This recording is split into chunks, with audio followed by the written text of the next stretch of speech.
Hello everyone. I want everyone to do me a favor. I want you to imagine that you have a friend. And your friend has spent all day at work. So your friend is tired from work and they go home to their house and they sit down on the couch. Within the first 5 minutes of them being home, their spouse comes in the room and starts questioning them, kind of almost interrogating them. The questioning starts turning to yelling. From there it escalates into pushing, shoving, kicking, and even hitting. Your friend, trying to escape the physical abuse, runs out into the driveway, gets into their car and locks the door. Their spouse breaks the window, takes the cell phone in the hand, and starts beating your friend in the face with it, breaking their nose and knocking out a tooth. When the police finally come, your friend tries to make a statement to the police, and the police say that they will not take the statement. They will only take the statement from the spouse. Now, this is a story that, while tragic, you might have heard before in many different types of situations. However, in this particular case, the person being beat was a man, and the person beating him was his wife. And the police wouldn't take his statement because he was a man. Now, in 1998, the first comprehensive study done about domestic violence concluded that 38% of victims of domestic violence are actually men. This roughly translates that 4 out of 10 victims of domestic violence are men. Because of this study, Congress and the Senate passed VAWA, the Violence Against Women Act. In it, it describes, it appropriates money for domestic shelters, for women's studies, for domestic abuse hotlines, and it outlines ways to combat domestic violence against women. However, there was no mention of the men. In the conclusion, men weren't even mentioned a single time.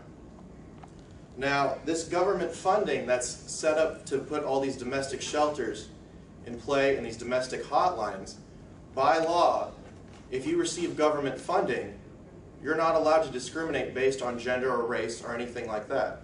However, very few of these domestic abuse shelters have any services for abused men. In fact, right now, there's roughly about 12 shelters in the entire United States that provide any services to men.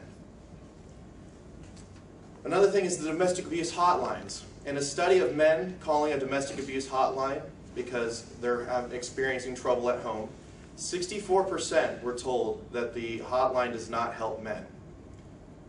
And 32% were actually told that the abuse was their fault, that they caused it somehow by provoking the wife or some other such thing. Many states, when it comes to domestic abuse, have a primary aggressor law.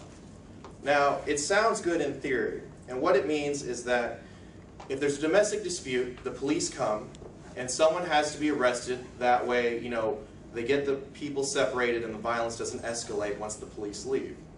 However, primary aggressor says that they always take the larger of the two, which is usually the man. This can even happen no matter what. In one case, a man was stabbed with a pair of scissors in the chest by his wife. And he did nothing to her, did not strike her or anything like that. The police had him in handcuffs, and it wasn't until their 2 children said it was the mother's fault that they finally uncuffed him. However, they did not arrest the wife. They just said she needed some mental help. There's a clear double standard here. Equality means we're all treated the same way. If a man beats his wife, he should go to jail. But if a woman does the same thing, she should go to jail. It's not fair for men to be persecuted and be afraid of their own wives and not have anywhere to turn to for help. Now, you might think to yourself, this can't be happening, you know, men should be able to stick up for themselves, right? But when you think of a man, when you hear the word man, guys, you probably think of some sports star or something like that. Ladies, you probably think of George Clooney or the sparkling vampire guy from the Twilight movies. These aren't the men that are being victimized. I want you to think of when you were in high school and there was that quiet guy that always sat in the corner that didn't get a date to prom. These are the kind of guys that end up in these relationships where they're the weaker person. And you find these women that probably have some psychological issues from when they were growing up, and they take their anger out on their spouses. So what can you do? Well, the first thing is to realize that it is a problem.